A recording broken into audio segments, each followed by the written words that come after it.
Ladies and gentlemen, welcome back to another episode of Hermit Skies. Are you ready for it?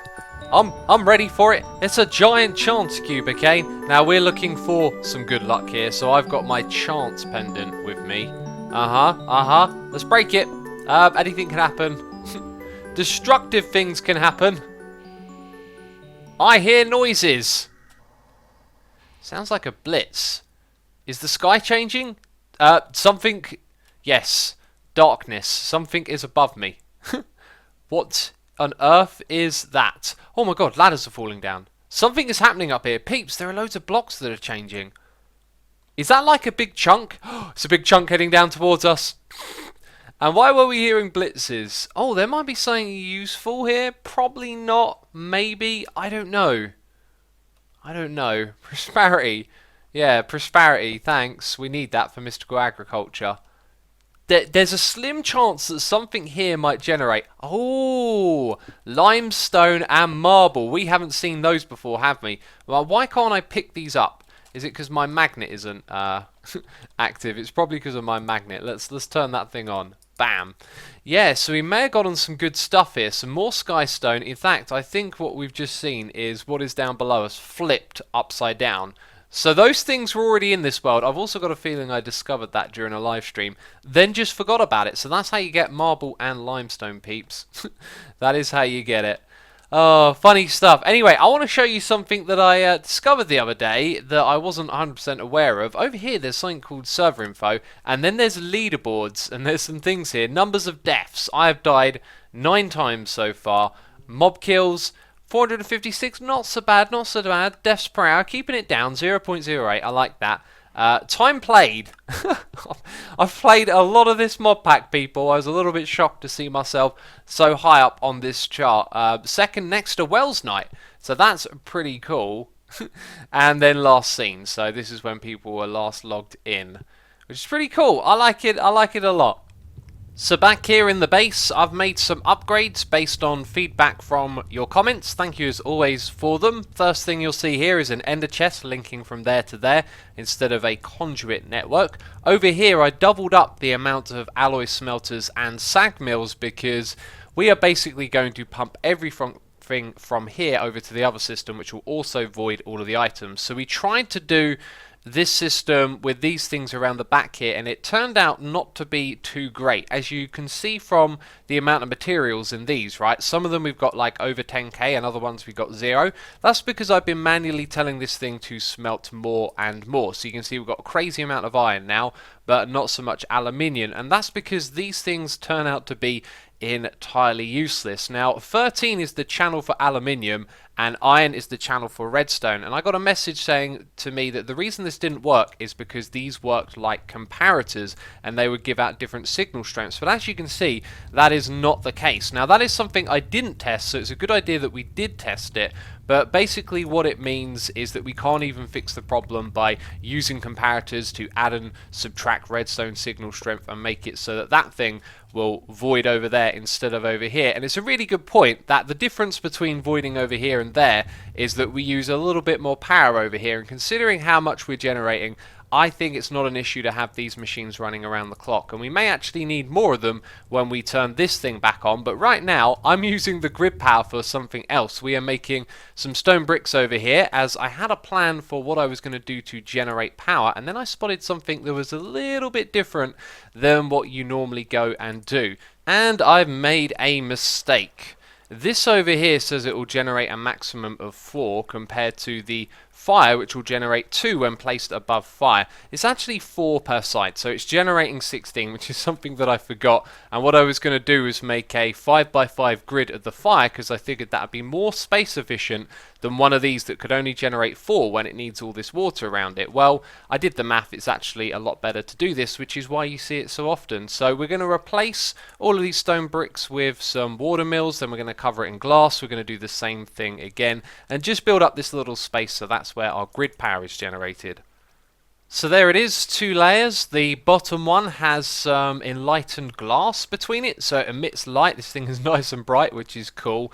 And now we're going to cover this in a layer of glass, of which I think we should just use this stuff right here. In fact, if we just grab the bits for that and change it to connected plane, put it on top of that. No, that's not how that works. I thought it was. Am I getting this entirely wrong? Okay, that time it filled in. Excellent. Perhaps it's because it was a different material. And then we're just going to copy that so we have a flat trim over the top of everything. And there we go, all covered up. And also on top of the watermills themselves there is that, just the outside bit with none of the inside bit. I would love to remove these white blobs that we got here. They're not very nice, but when you do that, that also looks equally weird. So unfortunately they're going to stay. It is time for us now to get into the meat of this episode, the thing that I've based it around. But I kind of want to point out that we have finished this floor right here. When I say finished, I mean all of the sections have been filled in. Maybe with exception to this one, which is sort of like a token / tribute. Now, why would you be angry at me and then not angry at me? What's down there? What have you seen? No? This is like a tribute to the beginning where we had the janky wooden platforms, our tree. It's also our food source. And then over here we have this ominous dark portal that is going to lead us to another area. And that's one of the themes for this floor. We got 5 different portals in total, and this one right here has things spawning in it, which is something I knew could happen. If we press F7, you will see that there are spaces in there mobs can spawn. Now this thing can't see me until I'm in the same position as it, and if we back out of here you might have figured out what's going on. If I sort of jump up into the sky a little bit, you can actually see all the way down to the ends there, and that's because we're using glass, but we're also using a shield projector as well. So it is projecting black glass, and as we go through here everything becomes slightly more visible. Now at the end of this, what we're going to do is add a portal to the deep dark, and if you remember a few episodes back we had a project to compact cobblestone. We should have all of that stuff compacted by now, and that means that we can make these blocks. I'll show you how to make the demon ingots in just a moment. There are in fact instructions right here, and it's all really simple. But just to walk you through this build, we are using coal blocks over here. I've used a few different types, like bricks on the inside. We've got some dent over here and some Celtic, is it called? And yeah, it's just following the format of the other ones. So up the top here we have some mobs that have spawned and endermen that are running around. Now I don't know why are you lot spawning over here. Let's press, I've got F7 on. There's no spawning spaces anywhere. Well anyway, this thing is set to mimic. It is going to mimic the glass block that I put in here, which has been chiseled as well. If I that was the wrong thing to do. If I click on that, it's going to change it to the shield block, and you can see what I've done here, right? There's a gap between each wall, but at the top there, to connect them all, there is one that goes all the way through. So that's why if you look at it from the top, you can sort of see all the way to the back. I've done it again. I do this every time. I just need to click on the block with the wrench to get it back. There it is, looking fantastic. Not so much if you focus on that little space there, but from down here it looks pretty good. And if I press F7, there's some spaces mobs can spawn outside of here.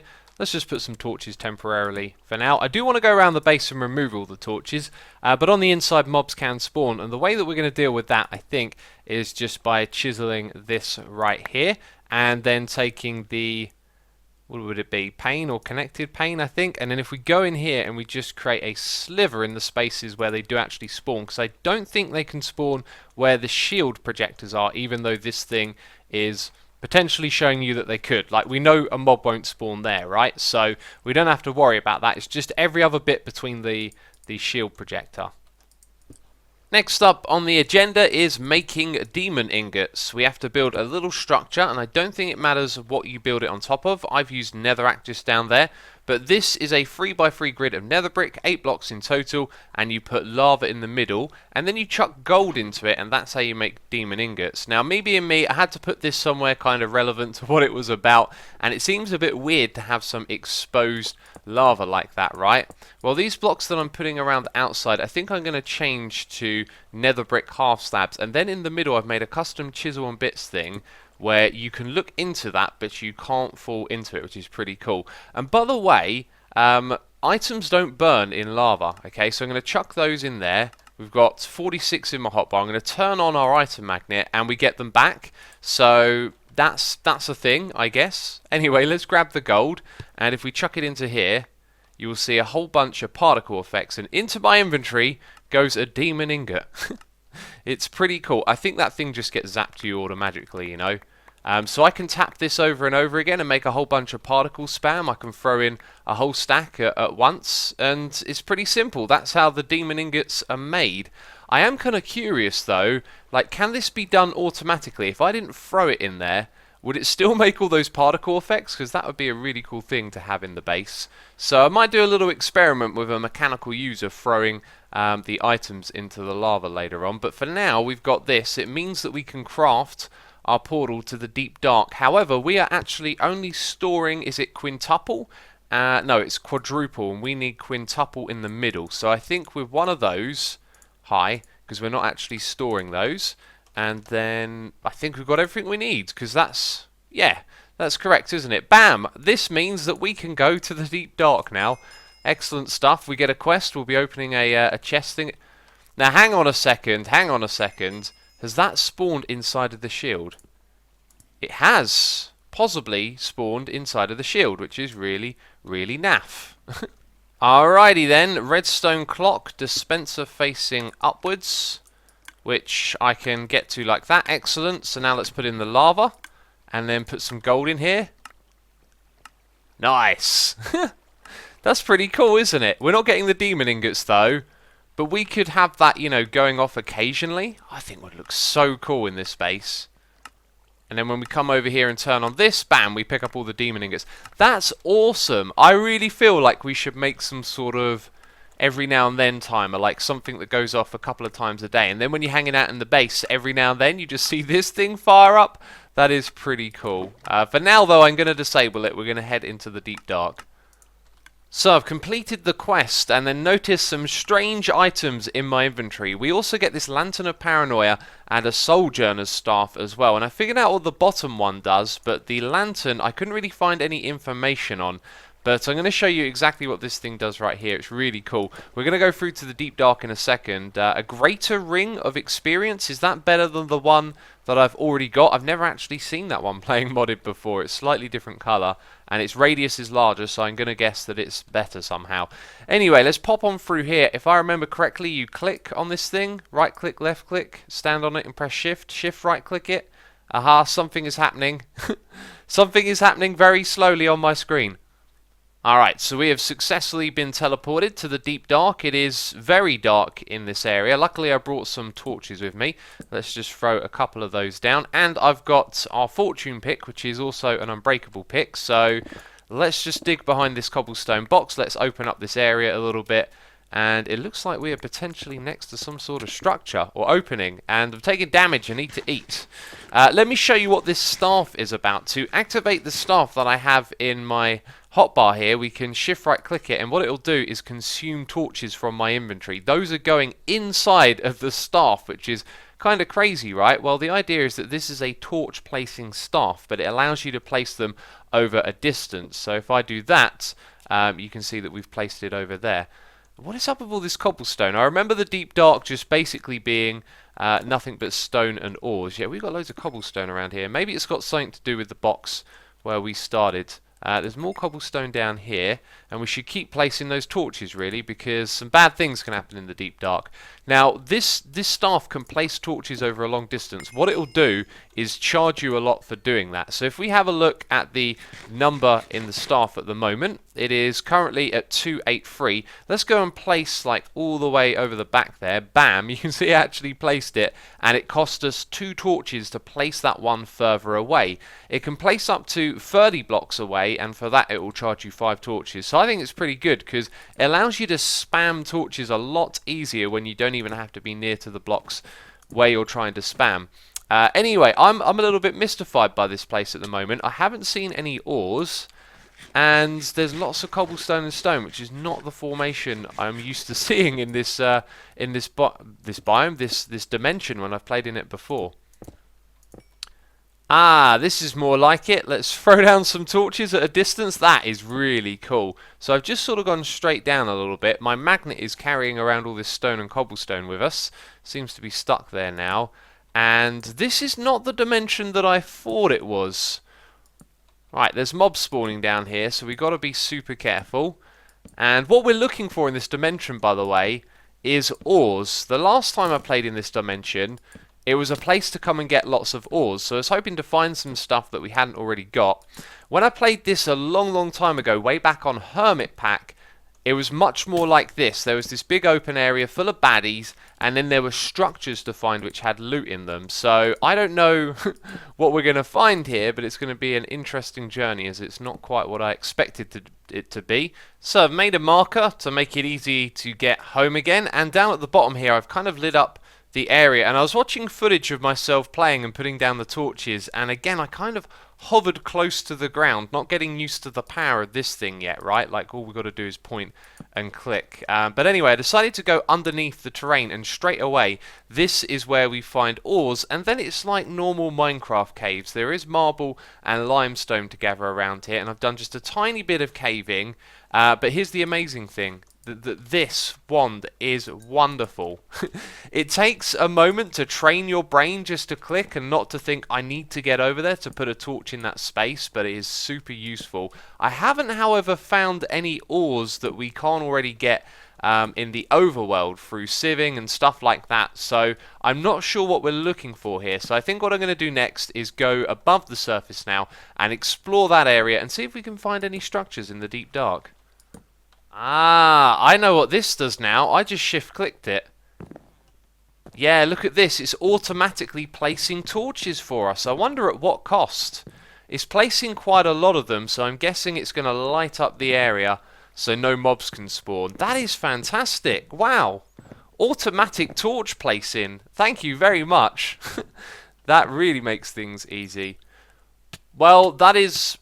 Geez, get to some light, quick. I remember this problem. Oh, there we go. Activated the lantern just in time. Are we sort of out of torches? Get back to the light. If you start taking random damage, get into light in this dimension. Yes, we are out of torches, which is why I brought all of this with me. This is a structure. It's a vanilla structure, though. That's kind of weird to find one of these over here, and I doubt this thing's going to have any good loot. I mean, lots of rotted flesh.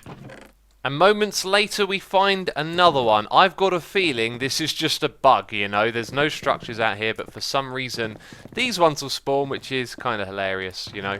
I picked out these things, by the way. You can use them in Ender.io, and so I figured I'd gather them, and maybe one or two of them would be useful. Again, I thought for a second I'd found something. I think this is a mine shaft, just with a different type of wood. It actually looked really creepy a moment ago as I approached it. So it's put in... Oh, look at that. It's put in the spawners. So if ever we need some spawners, this is a good place to get them, I guess. Don't have to go to the Nether for blaze spawners. But yeah, very strange sight, isn't it?